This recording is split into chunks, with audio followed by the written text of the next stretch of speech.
Someone said, "Why am I gonna pay $500 for a picture of a hobo?" I always thought Kyle Beckerman was a good player. Fire sticking their foot in it. They said they were going to cut my food rations. Cork soaking. There is no possible way to articulate the malaise, the lack of ambition, the way it's felt for so long to be a fan better than he did. Welcome back to the Enemies of the Fire podcast. I am FC Neo Tokyo. This is James, and this is DPG. And this week we are going to talk about breaking the rules. We're going to evaluate Wrexham's effect on U.S. soccer, and we are going to excitedly talk about the most boring game of soccer you've ever seen: the Chicago Fire playing New York Red Bulls. Gentlemen, how are you this week? How is everybody? Fantastico! Excellent. I've never seen anyone that excited about rules. And when MLS rules improve, I get excited. I can't wait till they come up with the hockey sub. But this is actually the next best thing. This is pretty darn close to a hockey style sub. There are three new rules in MLS, everybody. By the way, kick that like button, punch it in the face like it don't belong, and let that YouTube algorithm know who's boss. Chicago Fire. That's who. Off-field treatment rule is the very first rule that we're going to be talking. So there is a new rule that is going to essentially punish players for faking injury and reward players who are potentially injured with better treatment and a little bit more time in a less pressurized situation for those health trainers. Basically, the off-field treatment rule amounts to allowing medical professionals to take care of these players off the field of play without the pressures of the players waiting for the game to restart. The game restarts, and then the player must stay off the field for up to 2 minutes. So it better be a real thing that they're coming off for, essentially, because the team has to play shorthanded for 2 minutes. There are exceptions to the rule. The exceptions are for head injuries, for goalkeeper injuries, serious medical events such as the one we saw for that Manchester United, the Manchester United player, former Christian Eriksen having some sort of heart issue, and fouls resulting in yellows or red cards. Those are the only exceptions. Other than that, if you are injured, you're grabbing your ankle, you're grabbing your knee, they're just gonna chuck you off the side of the pitch, keep playing, and let the trainers look at the player for the next 2 minutes at least, if they require that much medical attention, if they don't get up basically immediately. How do you guys feel about that? Wow. DPG, how do you feel? Well, this is a great way to stop a lot of these like 90-second minute like slowdowns. You know, I mean, and it's gonna be interesting because I want to see who's gonna violate this rule first. And I want to see them on the back burner playing with one man down for 2 minutes. So you guys know how long they can stay on the ground before they have to pop up? It's 15 seconds. So if they're on the ground, so the referee's gonna have an invisible count. It'll be generous. It'll be 16 to 20 seconds. We know this, but but they're gonna get 15 to 20 seconds to get their butt back up standing, and they just got to get up on their feet. They just got to be on their feet. They can be still grabbing their knee, grabbing their ankle, but just get off the ground. And I hate this rule. I love this rule. I hate this rule. I'm gonna tell you why exactly. For one scenario. Late in a game that has extra added time, or not even added time, I should say, the game that has extra time, how many times do we see a guy down, needs about 45 seconds to like work out a cramp, and then he's back up and moving? I've never seen them need 45 seconds to work out a cramp. You cannot work out a cramp. So? You cannot work guys. a cramp out in 45 seconds. I've played the gosh damn game. You're not working a cramp out in 45 seconds. A minute, 2 minutes. It always cracks me up, man, when you have these guys fall on the floor and you have the opposing team player trying to help him alleviate a cramp. Mm-hmm. Or the goalkeeper trying to help him out. Yeah, I hate that for like legitimate legitimate issues where it's like, oh man, that like my leg got bent back. Give me like 30 seconds here. Okay, no, 2 minutes. Get off the field.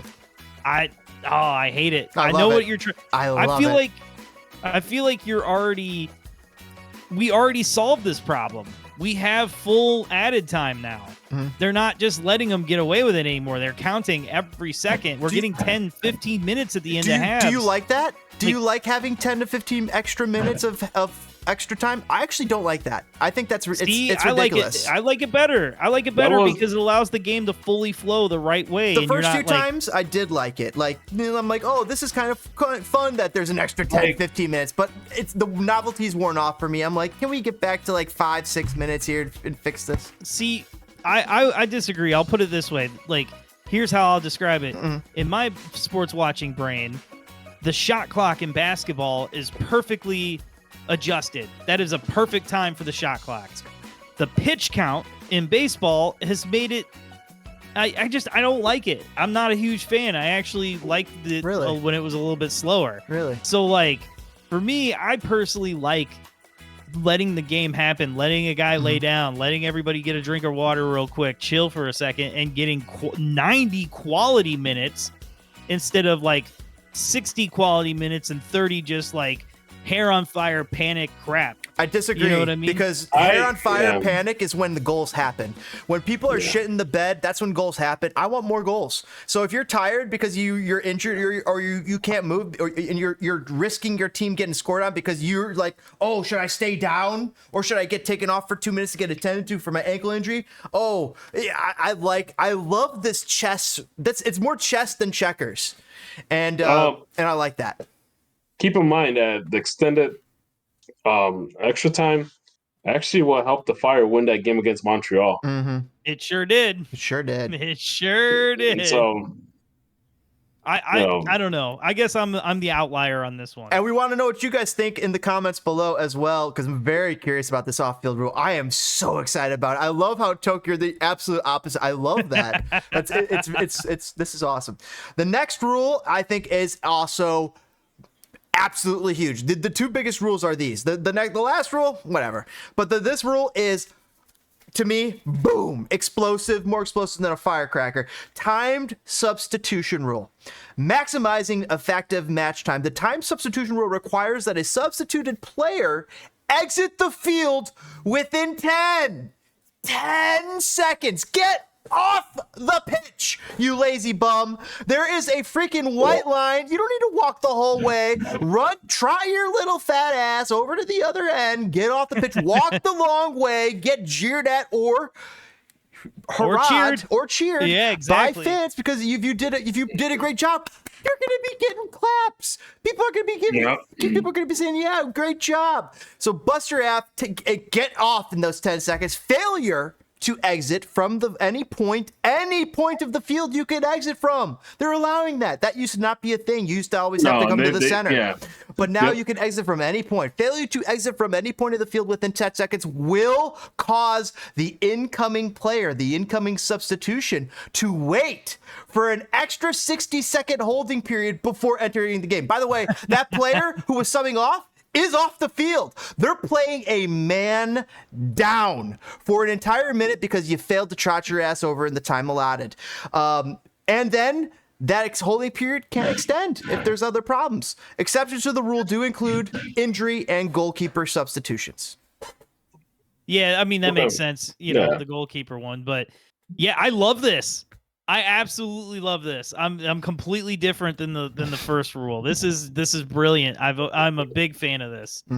So my thing is if a player's trying to fake a serious injury, right?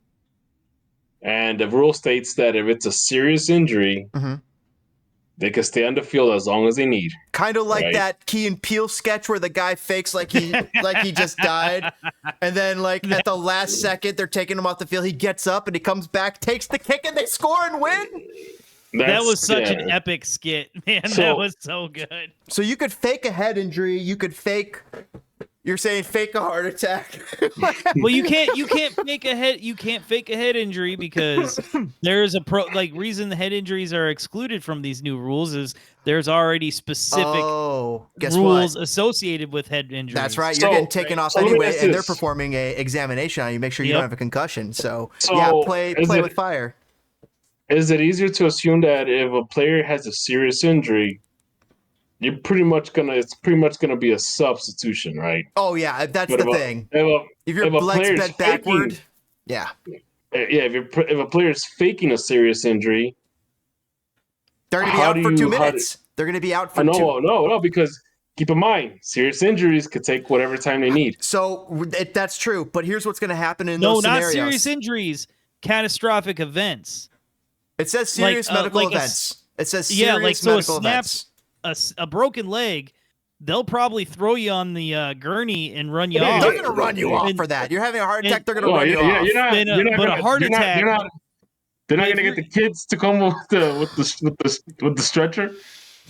They got hats with like the sirens on them. Yeah, the kids with the stretcher, right? And so like, they're gonna cart you off for like a broken leg, but like as far as like a heart attack or a stroke or something crazy, I mean, my thing is this: what if they fake a serious injury, right? They're gonna be pulled off for that. They're gonna have to be inspected by the people at some point. Give them a yellow. Oh no! Because who decides how serious it is? I mean, the medical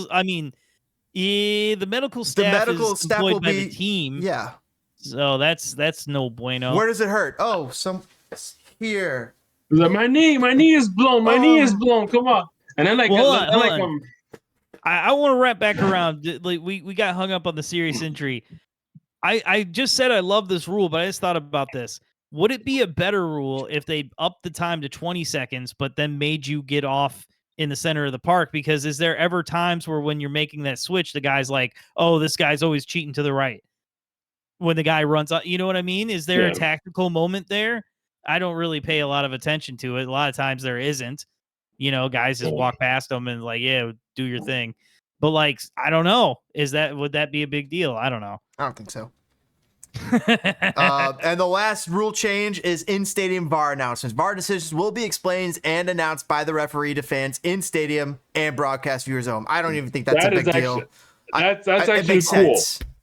That's actually cool because now it's gonna feel like it's an NFL game where how NFL's like holding play number. Now it's gonna be I like that. We're gonna take a look at a possible penalty call. I'll be right back. Yeah. No, well, are they going to do that, or are they just going to do the VAR symbol and then explain the answer later? It doesn't impact the game as much as the other rules, but I mean, this still is a nice change. Well, they were supposed to do this from minute 1 this season. That was already a rule change, right? But all three of these were rule changes, and the MLS, the referees have to change things. Are they going to turn on their mic like? VAR review, possible penalty, or possible red card. I don't know. We don't have that much information. Okay, can I wait? Here's a serious question. Being in CONCACAF, most of CONCACAF is Spanish speaking. Yeah. Right. And so my guess as an individual is MLS is not just all a bunch of American dude bros. Like, it's probably all CONCACAF people refereeing. Guys, slow down. We're talking about MLS rules for an American league. We're not worried about CONCACAF. Well, no, but I'm saying this is MLS rules. This is not CONCACAF rules. But I'm saying aren't most of the refs in pro probably all from CONCACAF and not just America? No, they're not. They're from America. They're really? So most of our refs in pro MLS pro or whatever, they're all American, because you will see them referee matches in CONCACAF as US refs. Right. Okay. Well, I didn't know if like we didn't have like a bunch of like, I don't know, Mexican refs mixed in with know what I mean, on the payroll. No. Okay. So the way it works with the refs in international games, that they'll pull the ref from like a Liga MX ref. Might be refereeing. No, I know that. I just didn't know. Like, I thought maybe we just employed people from all those different countries who may or may not speak English in predominantly English-speaking country. Somehow, some way, the ref finds a way to communicate. Yes. Well, soccer players pick up a lot of different languages. My man. Yes. I mean, Messi now comprehends English, but doesn't really speak it. You can comprehend a yellow card and a red card. Don't worry. Yeah, they'll find a way to tell you the signals. You never seen the refs when they go like you. I love that. So boom. Boom. So this segment's gone. He starts pointing. He starts pointing at all the spots that you fouled that guy. You fouled him over there, over there, over there. Yeah. Here's a yellow card. Boom. He'll know exactly what he's talking about. So this segment went a little bit longer than we were thinking, but we did just bring up Messi. So let's finish this, at least briefly talk about Messi before we really dismiss. Here we go. I'll briefly say this. Chicago Fire got bounced out of US Open Cup. They didn't adequately support the youth team. That's about it. The US Open Cup. Surprise. Yeah, well, Elliot Collier came back and he was on Indy 11. Revenge game. So yeah, Indy 11 beat Chicago Fire 2. All right, so long. There's the U.S. Open Cup. Fire gave about two shits about it, so didn't get a lot of help there. What's going on with Messi? From pictures, I will say you people from the pictures of the game. Yeah, you guys did show up. Yeah, more people showed up than there was more fans than the last couple. I mean, I wasn't there. I mean, there was as many fans at that game that was at the White Sox doubleheader. And don't worry, Indy 11. Next year, when the real Fire team plays against you, oh man. Oh, you think we're ever going back to MLS teams in the U.S.? Yeah, it's never gonna happen. It's bro. over. Nah, it's gonna happen. It's gonna happen. This took the whole. And what's gonna happen? I bet you MLS is gonna be like, we'll let the teams decide. You want to go to US Open Cup? Interesting. So, I mean, but then like you could the Fire could send the real team and they would destroy Indy 11, and then other teams would not get destroyed. So it seems really weird. You claim that, but remember when Cincinnati did anyway?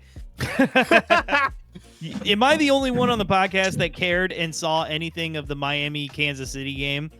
Because they played that thing in Arrowhead and it was pretty packed. Oh, that's fun. It was a good game, man. Miami ended up winning, I think 4-3. Suarez and Messi scored. Well, keep in mind that Arrowhead used to be Kansas City's old stadium. It was their old NFL stadium. Well, it used to be the Wizards. Well, yeah, the Wizards did play there. Oh, wow. Yeah, you did have the Kansas. Oh man, do you remember when they played in that the minor league baseball field? Oh man, that was dark days for MLS. The Fire are, I don't know what, the Fire are stupid because look at what Kansas City did. They play in their regular little stadium most of the time, but then they have Messi coming to town. They know hey, we could easily sell about 40,000 more tickets. So let's move this over to the Arrowhead for this one-off. The Fire do not come anywhere close to selling out Soldier Field. Anywhere close. But when Messi comes to town, yeah, that makes sense to go to Soldier Field. The Fire should not be playing at Soldier Field right now. I don't know where they should be playing. No, there's nowhere else on the planet the Fire should be playing than Soldier Field. I love the ambiance, the lake. How can you argue with a 2-hour game that can end in a tie? So it's done at 9:30 on a Saturday night, and you're in the loop. Yeah, I mean, how can you argue with that? Hold on. Yeah. You guys got to keep one thing in mind. The games that I've been to have been 20K plus. That's more to people than fucking Toyota Park. Yeah. Well, Toyota Park was what, 22K? No, Toyota was 20 to 22. Yeah. I guess SeatGeek. My bad. SeatGeek. There you go, SeatGeek. So you can have 25K people, and it's 28. Ooh, well, is that for a concert or a game? Yeah. Oh shit! You're right. Concerts 28,000. Soccer 20,000. I'm sorry. Yeah. Okay. 20K, okay. so DPG was right. Yeah. Okay. Yep. All right. So. Flowers.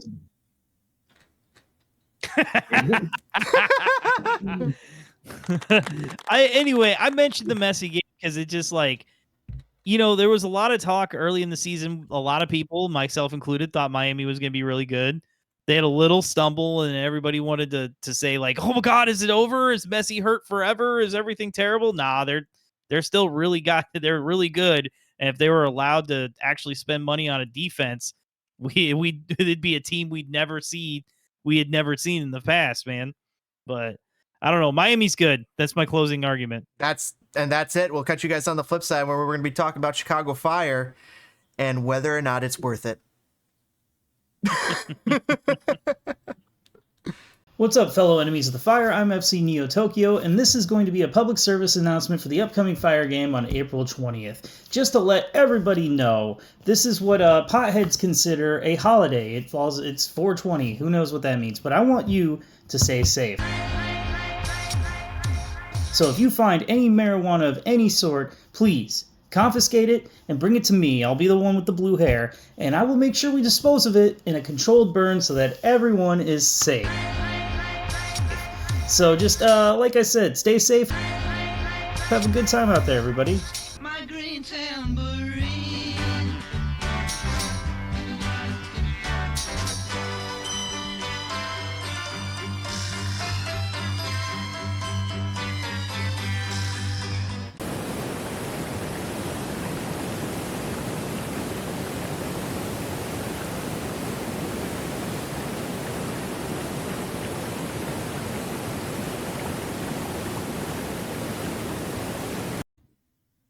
Welcome back, fellow enemies of the fire. Right now, this is a topic that I wanted to bring to the table here. I wanted to talk about Wrexham because a couple things have happened recently. They gained promotion into the third tier of English football, and an American broadcaster mentioned that they are doing just about as much, if not more, than MLS for American soccer, and everybody on lost their shit. So, gentlemen, what are your guys' thoughts on Wrexham? I don't know if I know how you guys stand. So Wrexham is a nice pet project from Ryan Reynolds and the other guy who everybody keeps forgetting he owns it. Rob McElhenney. He's like the one who spearheaded it. Yeah, no, but yeah, and the other guy. Anyways, it was a pet project. It's nice. It's a good documentary, blah, blah, blah. It's like a real life Ted Lasso show. Okay. My thing is, Wrexham did not do anything for MLS that MLS did not do for itself. It's not like Wrexham went out and bought Messi for the MLS. It's not like Wrexham freaking, created all these expansion teams that are paying close to $500 million for the honor of joining this MLS league. So, by all means, whoever said that, the guy obviously doesn't know what he's talking about. He's wasting his time. He wants to create controversy. Everybody wants to be a hero every now and then. So you know what? For all I care, Wrexham's probably going to get relegated next season, right? Because honestly, if you're going to go to Division 1, which is a third tier of the pyramid, you got to start paying money, man. So Ryan Reynolds, I know Ryan Reynolds is loaded. He'll be able to buy players. The other guy, I don't know, not so much. Oh, it's always sunny guy, Robin McElhenney, yeah. But he's got some money too, man. Don't be fooled. I mean, does he have oil money? No. Well, hold on. Before we get to Hollywood that, money. You brought something up I want to touch on, but before you get to that, James, what is your feelings and thoughts about this whole Wrexham thing? I really like it. I'm kind of surprised at how little I've watched the show, which is not at all. I haven't seen any of it. I haven't seen 1 minute of it. I'm interested. I love seeing the little tweets of both these guys at the games, and they're celebrating and they're having a blast, and they have their families there, and they start talking about stuff, and I'm like, oh, they definitely care. They're putting the time in, not only just to learn this, but to be good at it. But I do wonder if I've seen how this ends before. There's a little FIFA YouTuber I used to watch back in the day that was called a guy named Spencer FC. He started off his own soccer team that basically showed its games on YouTube, and it became very, very popular. Still is somewhat popular now. It's called #United. Oh, okay. Now I know what you're talking about. Yeah, so #United started up. It started up from this idea when he would make these YouTube matches, when bring in other YouTubers to play with real footballers, real soccer players, and it was really, really cool idea. And he took that to the next level where he formed his own team, and then has been and taken that. But he's kind of, they still do their YouTube thing, and they're very hyper focused on that. But like the audience, I think that they've drifted, and I wonder at what point Wrexham's audience is going to start to drift. You brought it up, DPG and Toke. They flew up the table. They are not going to keep going straight up the table. It just logic dictates they're going to hit a wall, and they're going to suffer, and they might even go down for a season or catch themselves and start rebounding and then go up from there. But they're not going to keep catapulting to the top. And if they do, that's an amazing phenomenon that'll be fun to watch. But it's just, I love watching this, and I like what it's doing, and it's getting people who are not interested in soccer. because that's who I think's watching this. I think because you said it, people who aren't necessarily knowing the table right now today, or that every so often check on, oh, what's going on in EFL, oh, what's going on in the Premier League, oh, what's going on over in the Scottish League, so you could kind of stay up to date on potentially even Champions League spots and all that kind of stuff. So the diehards, this isn't for the diehards, it's for the casuals, the people who have that subscription. But here's what I do know. This Wrexham thing is working, and I wonder why. It makes me think about why it's working. They're doing some sort of amazing Moneyball tactics, where honestly, Ryan Reynolds and Rob McElhenney, I can't even say his last name, but the guy from Always Sunny, who's an awesome writer and a star. McElhenney, yeah. So they went out and they hired the best of the best. And not only did they hire the best of the best, they hired the best of the best that works harder than the rest. And when you hire the best of the best that works harder than the rest, you're going up like this. So at what point do they hit their ceiling? It could come in this next season or the championship, but they're gonna hit it. But I still think they got the right people there, and they're gonna have the right moves to try and figure this out and to keep heading upward. I think it's gonna be a fun little thing, but the interest will naturally dissipate. I think it will dissipate because it's not like Leicester. It's not like this Leicester Fox is out of fucking nowhere. You got to watch the Genesis, so maybe that does bring a lot of people in the way, but it also could make people be like disinterested, and people stop tuning in because you know what? Oh, they're there now, and now it's just expected. Yeah, I mean that's a hard thing to get past. I mean, I'll tell you how I feel. I've been like, as a fan of promotion relegation, as a fan of soccer, as a fan of as a fan of seeing, we bring up in almost every episode Jordan Morris. But as a fan of seeing like the difference, like I always think of like college sports when you think of soccer before, like at least not now, but before, where you had so many different divisions. And it was like somebody could win the Ivy League and it could be exciting and amazing. And maybe they got stomped as soon as they went to the tournament, but that didn't matter because for 3 months they played their conference, and like that's all that mattered in the world, right? So that's always been cool. So I've even though I know what happens, I've always been 100% down with the show. Like it's been awesome. I've watched both seasons. Oh, you've seen it? Yeah, I've watched it all, man. It's a great show. And like, so if you could give me a little bit of the elevator pitch, because to me it's like, oh, it's not Ted Lasso. This is real life soccer, and it's like, and it shows, the intricacies of what's going on with the team inside of the rooms, inside of the locker room. And it shows a little bit of the coach talking about tactics, and then they show a little bit of clips of the games and the narratives going on. That's basically the gist? Oh, yeah. So it highlights people that are just fans of the team as well, right? So it really highlights community things. It brings a lot of things together. It's like a real life Ted Lasso then, because Ted Lasso does that, but they do that with their characters. Like they talk about the bar lady and all the bar blokes and the fans. Oh yeah, so that's interesting.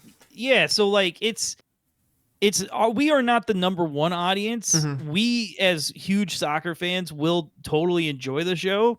But the number one audience is somebody who doesn't know anything. So it's like you got the human interest stuff, you've got the actual business of it, you get enough behind the scenes stuff of like the coach yelling at the players and transfer stuff and things we know about as well. Like it's a really cool balance of a show. There are like sometimes, because there's a few episodes that are too Hollywood, they're too like concept-y of an episode, but when they just keep it real documentary-esque, it's better, right? Just because it's so fun to see something like a town rally around something like this and enjoy it. And to your point, they were the big dogs in a small pond.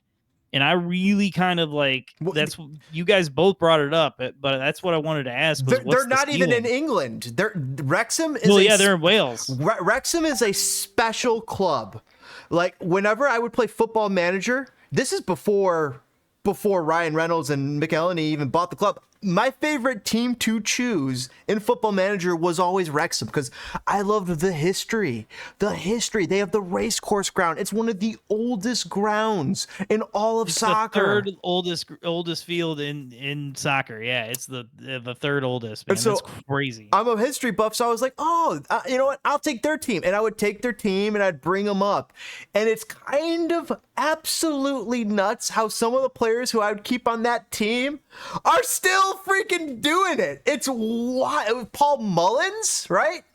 Mullins, he came home. I think he came up in the youth system. Or no, he didn't. He grew up in Liverpool. But I guess I think his wife's family is from Wales over there. And I think that's why it was the perfect opportunity. He saw the opportunity to play well in a league below his level, get paid more, and also become a star and be at home with his kids. He's never going anywhere else. I'm sure if they cut his contract, he'll just retire. You know what I mean? Like, that's just kind of how this cat is.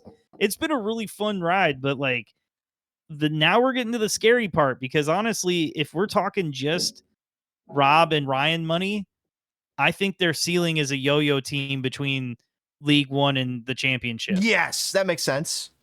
If they'll get to the championship, but they won't stay, type of thing, right? Mm-hmm. So, do they sell out? They've been doing this for a long time, trying to prove that they're in it for the long haul. Do they start to sell out, or do they become minority owners and let somebody with pockets like a Saudi oil baron, come in and fill the coffers to get to the Premier League? My question is this. How rich is Ryan Reynolds? He owns a freaking telephone company and a soccer team. No, he sold the telephone company. He owned the gin is what makes him all his money now. Like, he sold the telephone company for something ridiculous, like billions or something stupid. They're saying 350 mil. So yeah, he's not a billionaire. Okay. So he's not a billionaire. But that's still stupid money, dog. Oh my God, yeah. Give me one, and I will be good for the rest of my life. Uno million, please. Yeah, uno million. But I don't know, man. I really would hate to see them sell out or even bring in dark money. You know what I mean, to compete for the Premier League. But honestly, I feel like if it's just them, you're gonna see that they're gonna yo-yo between the championship and League One. I think. I mean, that's my own personal opinion. Hey, Ryan Reynolds, I don't know. I know you're not watching this podcast, but look into what they do over in Germany and how the fans partially own the club. Maybe, well, dude, this is maybe there's something there. This is if I don't know, Memphis had a team, dude. There's not a ton of people in Wrexham. We're talking less than 100,000. Memphis has a soccer team. Well, yeah, but I mean, you know what I mean. There's only 3 Welsh teams that play in the English football pyramid. Right, that's what I love about that too. It's Wrexham, Cardiff, and I don't remember the last one. Coventry City? Coventry, okay. I think it's Coventry. Yeah. Cardiff, I knew. Coventry City, let me double check. Yeah, man. Oh, when Eddie Johnson went to Cardiff. No, Coventry's in Coventry, England. Never mind. I had my fingers crossed, man. I thought Eddie Johnson might do something out there, but alas. What are the 3 clubs? Welsh clubs in English football. Cardiff. Welcome back. Merthyr, Newport County, Swansea. Oh, Swansea. That's who it was. Oh, dude. So Bob Bradley not only got to coach in the Premier League, but he got to do it while living in Wales. That sounds awesome. All right, I think that'll wrap it up here for our Welsh segment. Unless DPG, do you have anything insulting to say to the Welsh people? Absolutely not. Absolutely not. But I will say this. I think this club, the way it's set up, Wrexham, I honestly think that this might be their ceiling. Maybe the championship, but it has to come to a point where it's all fun and games to have a whole documentary and, be fun guys or whatever. But now you kind of need very serious people to run this club. Also, at what point, do all of these players, you have to get used to these cameras. And if they're not going away, does that start grating on you? And then you can't feel like you could be your natural self? Not only that, but you also have to have a different caliber of players. Like, I know this team probably still carrying a lot of the players from the National League. Are they actors? No, they're not actors. You need to stop. So the thing is, you're carrying all these players from the National League. Yeah, no, but they made big transfers in coming into this league too. They added 2 or 3 big pieces. Like Mullins was playing 2 leagues down from where he won the Golden Boot. You know what I mean? Like they have some real players on that team. But up to what point you don't start venturing into like South America to find, your that scouting network's gonna have to get bigger. You're right. The scouting network, and because maybe not so much in Division 1 where they're heading towards, but if they do get to the championship, at that point you have to have a whole entire setup different. You have to have a youth academy. You have to have a scouting network. You have to have, all these different types of coaches. You need to have analysts. That? They do. No. They do. They do. They actually had a whole episode where they so they've been doing this slowly. Like, despite back-to-back promotions, they had a season where they missed promotion the year before. So like they really wanted to get the men's team promoted out of the National League. That was goal 1. Goal 2 was start construction on the stands at the stadium, and then goal 3 was get the women's team playing in the stadium and on their feet. And now like stage 4 is like they already had a huge network of like youth soccer in the area, but like now get the youth teams together. So they have real serious people that they've hired, and they're always they're willing to spend the money when they need to spend the money, and that's where I want to say this. First of all, we've seen this issue before, is that you can't throw money at the problem. Not totally. You got to be good too. You got to be good at what you're doing. At what point do they start bringing in Premier League caliber, not only Premier League caliber players, Premier League caliber coaches, and have a Premier League caliber setup? And will Premier League caliber players and coaches want to deal with the cameras? And not only that, some will flock to it. Like, you got to be careful, because guess who you think would probably love this is what me worry freaking Mario Balotelli. You know what I mean? Oh, you got to be careful with player acquisition.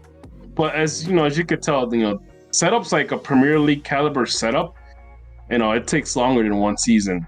It takes a long time. It takes a long time. So don't be surprised if they can't get past Division 1, and they might be sitting there fighting relegation for the next couple of seasons, unless something changes. And then let's say they do get promoted to championship.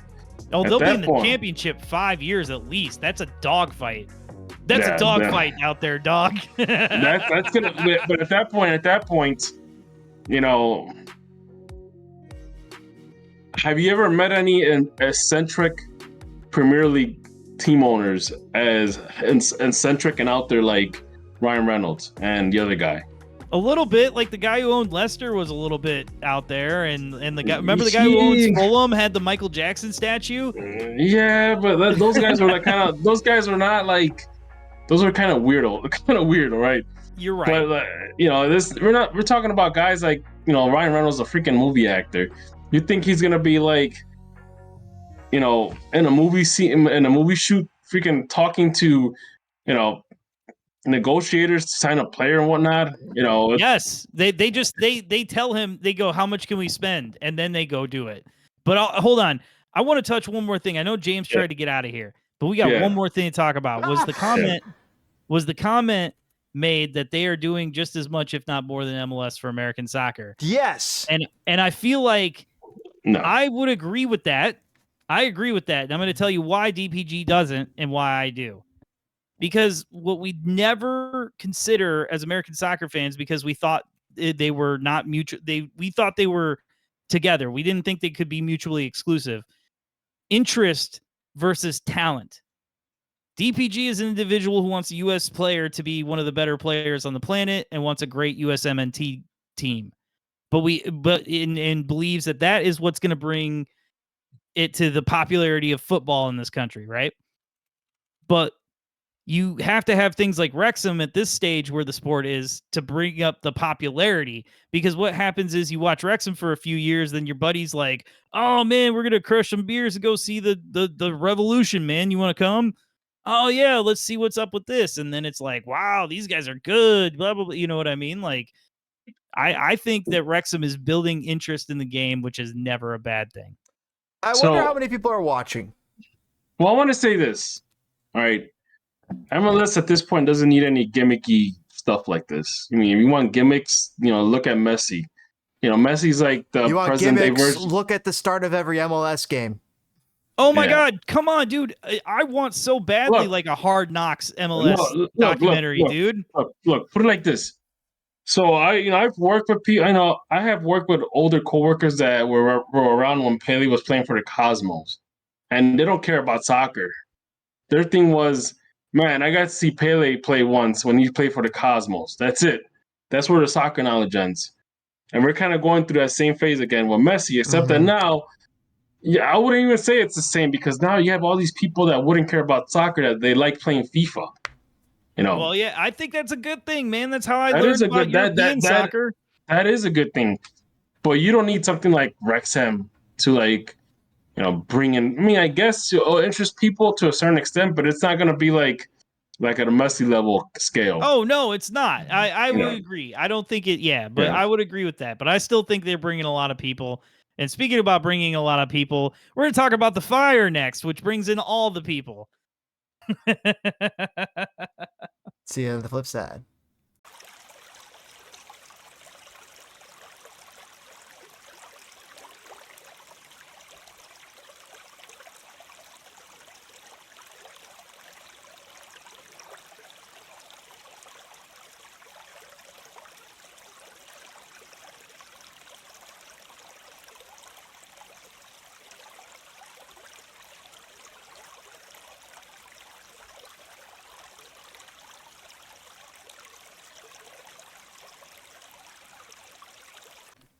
Welcome back to the Enemies of the Fire podcast, and now we get to talk about the absolutely amazing, unbelievable 0-0 tie that the Chicago Fire had against the New York Red Bulls. Gentlemen, on a scale of 1 to 10, how mad are you? Not at all. Not at all. I called the tie. No. I was happy to walk out with the tie. The way that tie came about, I was a little like, how did you not freaking win? How? You had 45 minutes with a man up, and they had the best shot on goal. They should have scored twice on that play. They had a double post late in that game. But I was happy to get the result of the tie. It was unbelievable. So, same lineup as the team that beat Houston. Right? So, we thought maybe, consistency, and no Guti. How'd you guys feel about Mueller again over Guti? I mean, he did okay, but I mean, at least with Guti. Nobody did okay. Nobody did okay. They didn't score a motherfucking goal on a team that was a man down for two halves. Let me say this. But I was pleased with the results. Very pleased with the results. Let me say this. So let's be honest here. What I wanted, I kind of wanted a draw, but I wanted a draw against an 11-man New York team. Yes. Man, I would have taken the 10-man win, bro. Like, Yeah! we should have won this. We should have won this game. Mhm. It's unbelievable. I'm getting mad now. I wasn't mad So then. this is how you could see how maybe Kloppos is not technically I guess adapt to this whole situation, because he's kind of it's just, he thinks everything is great. That's the problem. So hold on. So we've alluded to it. Let's talk about the incident itself. The Reyes red card at the 42nd minute.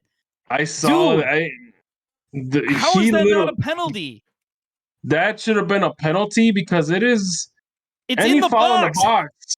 It's in the box. How was that not a penalty? I didn't have the sound on, so I never got the explanation of why this isn't a penalty. Do either of you know why we did not get awarded a penalty? The ref called it. I don't know why. I don't know what rule he used, but normally in any given situation, that would have been a penalty. It's well, the ball was in play. It was struck already. It was not before the kick. And the guy, man, home field advantage. Yeah, that was garbage. Man, the thing is that, man, you see that guy swing his arm. At first it looked like it was an accident. I think pretty intentional. The thing, I even think the ref thought he was faking it because he gave him a yellow card. He gave what's his face? Salquist a yellow card because he thought he was faking it. But then after a while, he went and did the VAR, and when they showed the VAR in slow motion, you see that guy just freaking like he's just whap.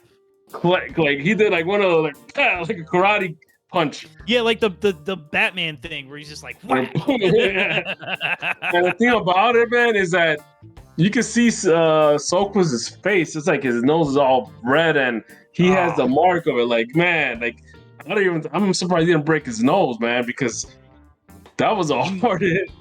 When they showed he might have. When they showed that, at first from a distance, it looked like Soquist is faking it. But when they did the replay and they saw it, and you see that, Soquist's head just goes back. It's a hard.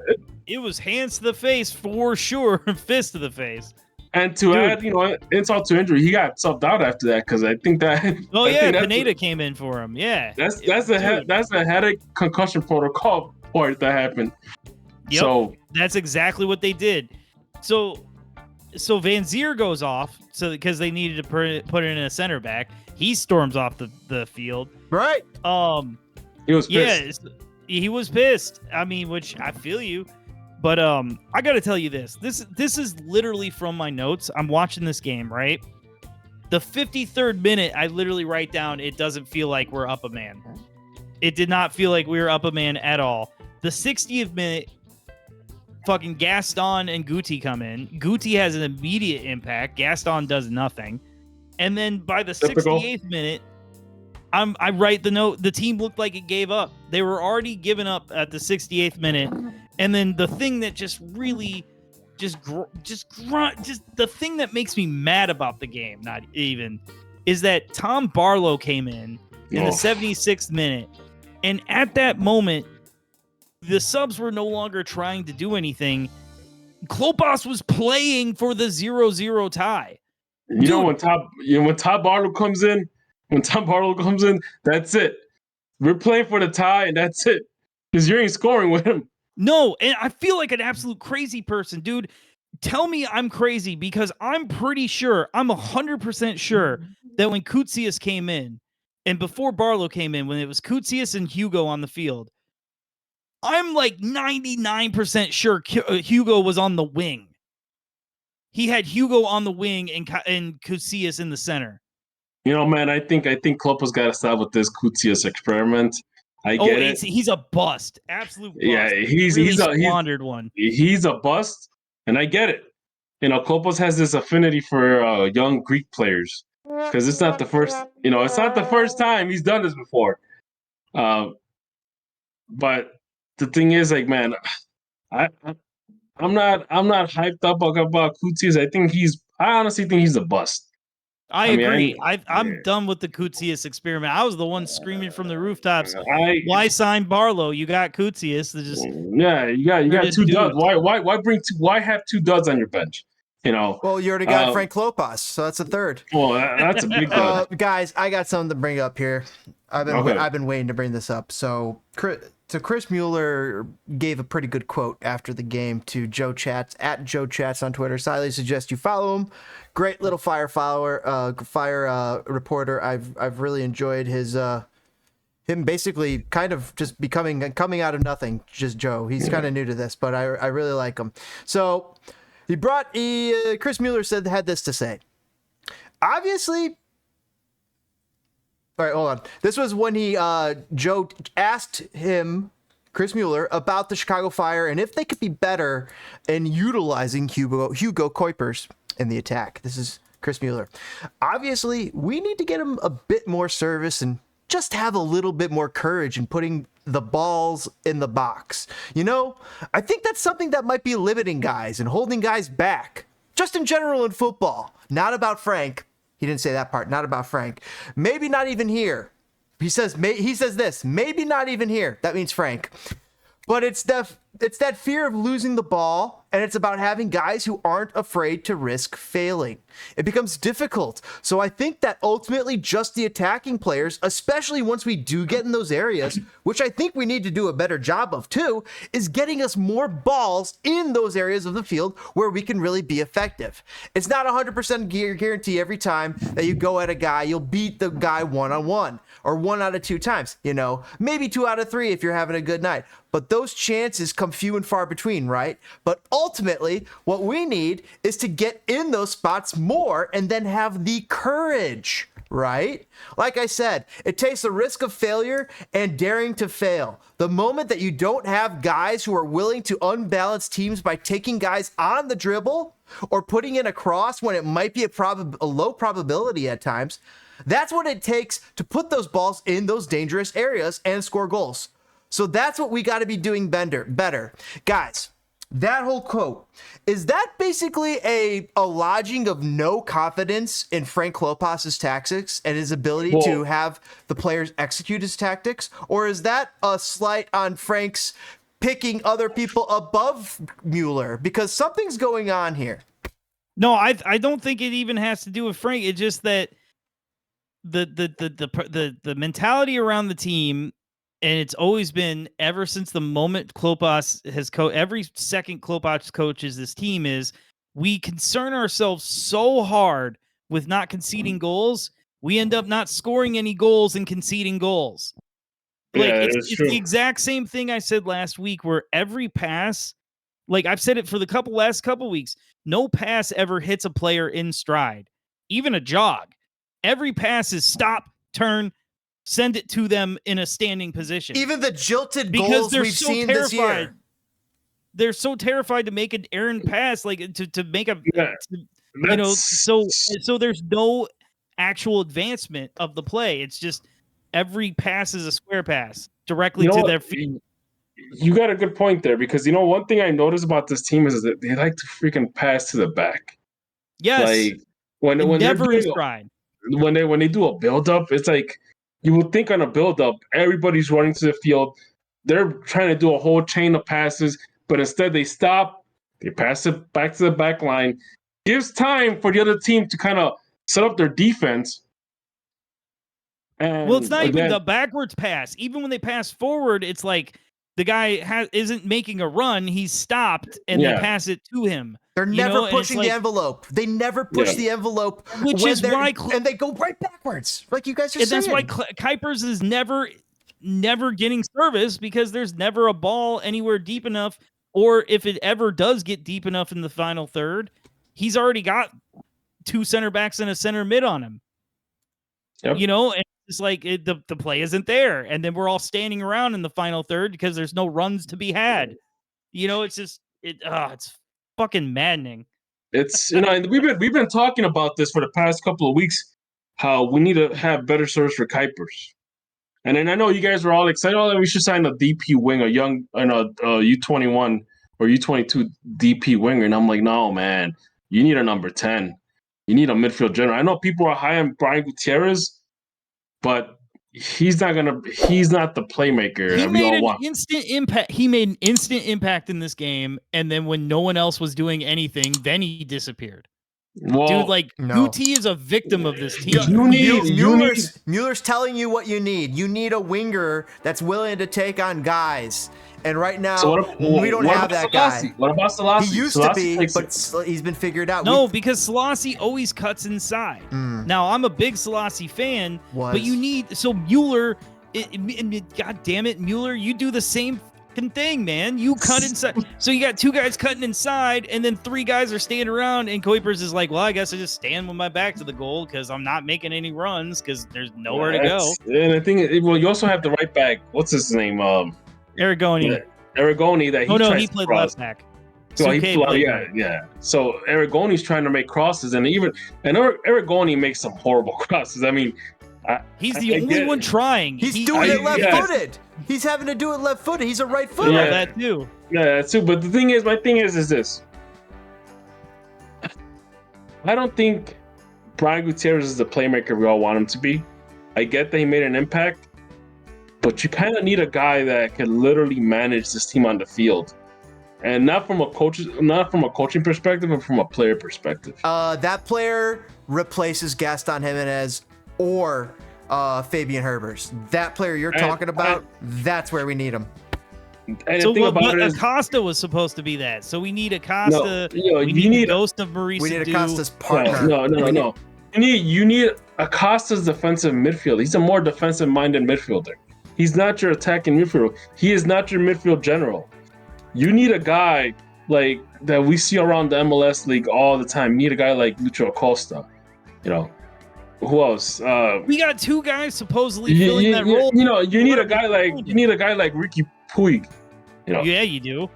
And obviously, you also need a guy like a Leo Messi, which it's now you're asking too much. You need a Darlington Nagbe, guys. Oh well, Darlington's got a little. You know who?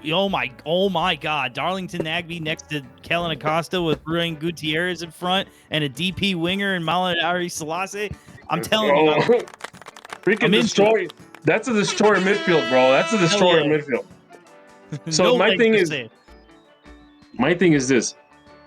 Yeah, you need an attacking midfield general, and then the fact that we all thought it was gonna be Shaq.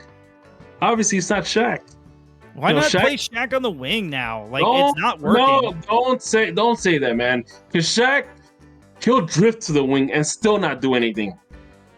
I mean, Shaq is the only one who hits a pass where it hits someone in stride. Shaq never gets the ball facing the goal. Even no matter where on the field he gets the ball, he's always facing our goal. Yeah. Guys, who would you rather have? Who would you rather have right now today in the Chicago Fire as their number 10? Georgi Mihailovic, Shaqiri, or Brian Gutierrez? Guti. 100% Guti. I mean, anybody but Shaq. I'll start with that. I mean, if you were to get... If the Fire were smart enough, they should have kept Guti and Mihailovic. And who knows what that midfielder would have been. That midfield pairing would have done. You would have had two young guys that are really trying to run that midfield, man. So, and the thing is, I mean, you can get all the wingers in the world, but if you don't have anybody directing them, we're gonna be in the same situation. We're gonna be in the same situation. And on top of that, to add on this, you need a better coach. Oh, that. We have talked the Klopas out situation to death, but I will never stop being a full-on never Klopas guy, man. My thing is this: it's time. At this point, Klopas is doing more to harm whatever legacy he had than trying to build up his legendary status, so to speak. He's not going to be remembered as, oh yeah, he's a Chicago Fire legend. He's going to be remembered as, oh yeah, he's another failure as a coach.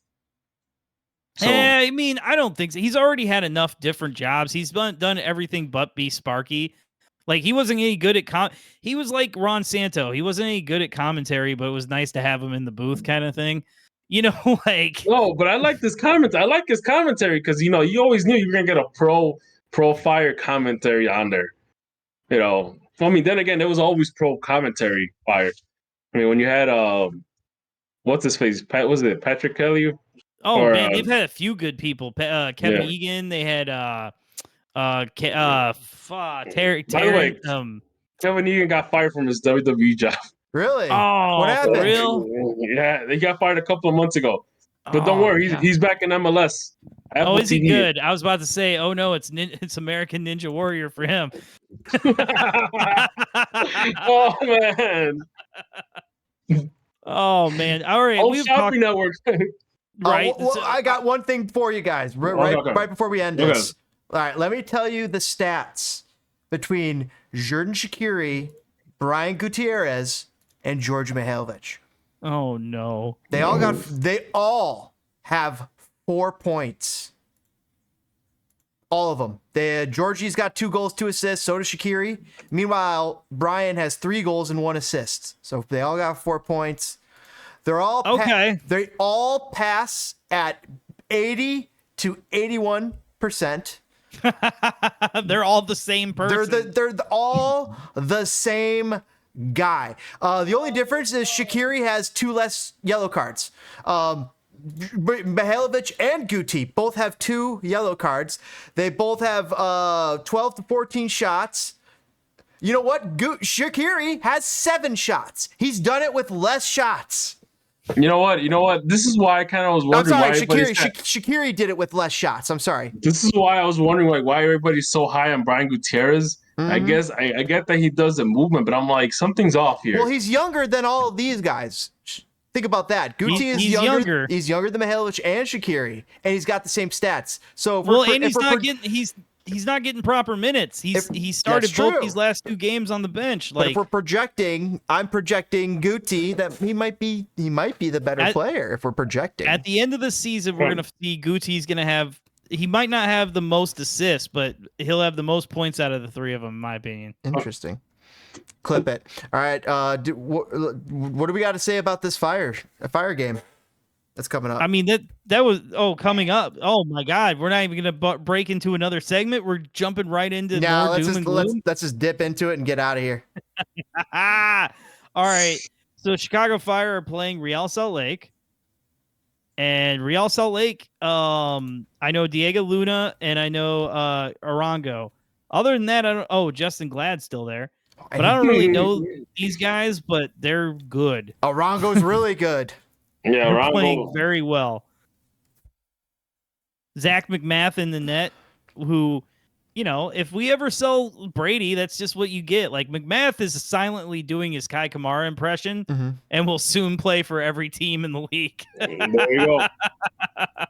There you go. Wasn't he playing in Philly at one point? I think so. I think that's where he started. He had a lot of upside, man. But that whole crop of keepers, McMath and Johnson, Sean John and a couple, and I can't think of who else was in that crop. But Brian Hamid or Bill Hamid, that whole crop of keepers that were supposed to keep our trend as U.S. producing keepers really fell off there, and it just not bold enough. Like.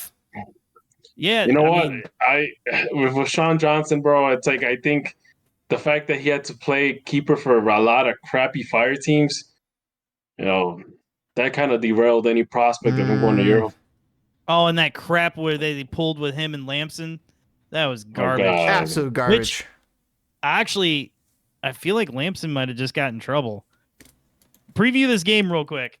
All right, I'll look it up. So right now, Chicago Fire will be taking on Real Salt Lake. We said Real Salt Lake have statistical leaders actual in MLS, while Fire do not. So I don't know why I'm actually predicting a Chicago Fire win when they have nobody near the top in any of these statistical categories, while Real Salt Lake has actually multiple players, not just Christian Arango. They have a few other players. So I might be crazy going with Real Salt Lake. You know what? It might be more like a tie game because the Fire suck. They're really not as good as we think they are, but they're also not as bad as we think they are. They're not San Jose Earthquake. San Jose bad.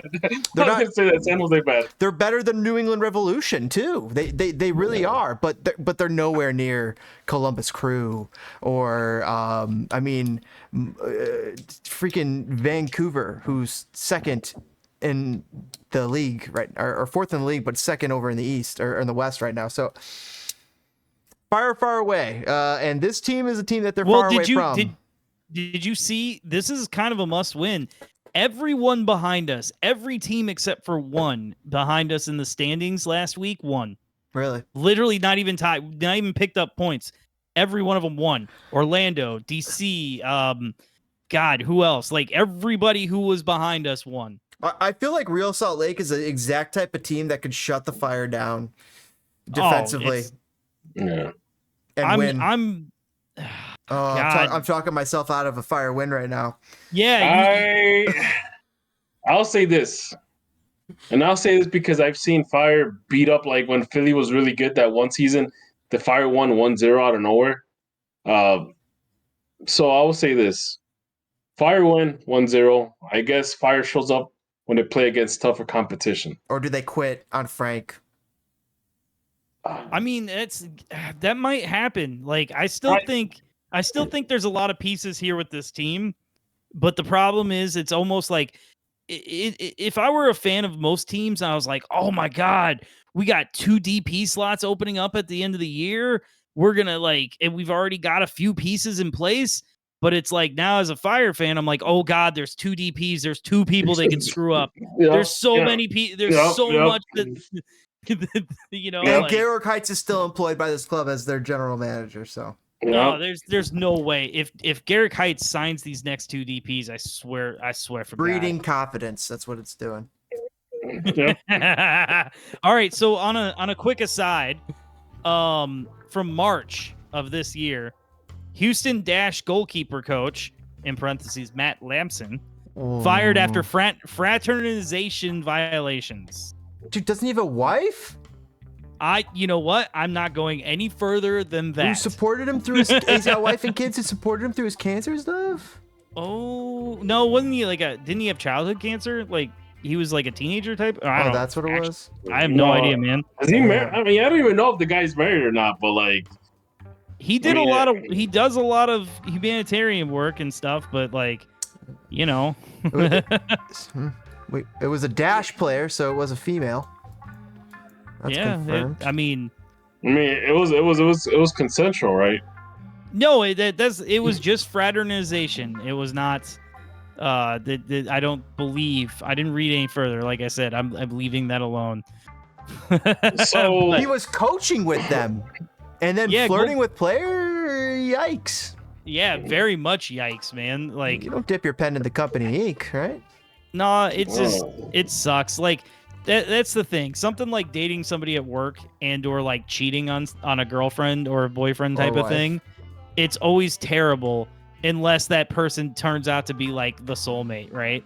Like, you know what I mean? Like I had a buddy whose dad, cheated with the secretary and then ended up being married to her like 3 times as long as his mom. You know what I mean? And like she was really cool and it was all cool. You know what I mean? After the initial kind of dust up, it was all cool type of thing. But like, like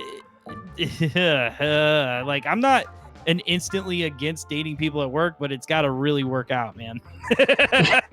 That's your only option because if you break up, someone's got to quit or it's going to be really, really awkward. Oh yeah, man. And now you're playing with your money too. So yeah, it gets dicey, man. It gets dicey. I'm sorry I brought that up. I'm sorry I pay attention to the news. I'll tell you this. I used to work with a buddy of mine. Him and his girlfriend used to work together, and they were together for like so many. I forgot, like they were together for a very long time. I'm talking about years. And then come to find out, I guess the girlfriend cheated on him with somebody from work or something, which made it even worse. And it was awkward. And holy crap, like. It got to a point where it's like kind of hard to be friends with them because now you don't want to hang out, who can you be friends with without being a key? It splinters a friend group. It sure does. Yeah. Okay, now we're talking about relationship advice at this point. I think this episode is completely off the rails. Guys, the Reddit thread is even more off the rails. Oh my gosh! What happened? We're entering into TMZ territory here, but. There was another player that he might have had a relationship with that was a Dash player, and this might have already happened already, so it's like happening again or something. Or it happened. I mean, this was back from March apparently, but anyway, guys, let's give our predictions and go. Yeah, home. You're right. Let's get out of the weeds. 1-0. 1-0 Fire win. Fire win. Okay, James. I started thinking that the Fire were going to get a win. I even said that in our aforementioned the part of the segment we screwed up, which the audio that they're never going to see. But I've talked myself out of this Fire win. I just don't see how they could beat a team that is just so much better than them. They can maybe tie them, but to beat them, I just don't know how they're going to score goals and play defense at the same time, because they really struggle to do both at the same time. They could do one, but not the other. And RSL strikes me as a team that could do both. I think RSL wins 1-0. I say 1-1 draw. That's my case. I think the only way the Fire would win this game is if they are so excited to be outside of the oppressive nature of Utah and celebrate 420 a little too hard. Mm-hmm. But beyond that, I'm calling a 1-1 Fire tie. Maybe the Fire players are happy the Fire got bounced from the U.S. Open Cup, so maybe they, or maybe they're incensed and they come out with. I don't know, man. I honestly don't know. So on that whimper of a note, this has been yet another episode of the Enemies of the Fire podcast. Please make sure to like and subscribe and comment if you made it this far. We literally love you. Gentlemen, do you have any last words for the people? Excellent. I love when I throw to them. Anyway, good evening, everybody. We love you. Peace. Keep it up. Later, guys.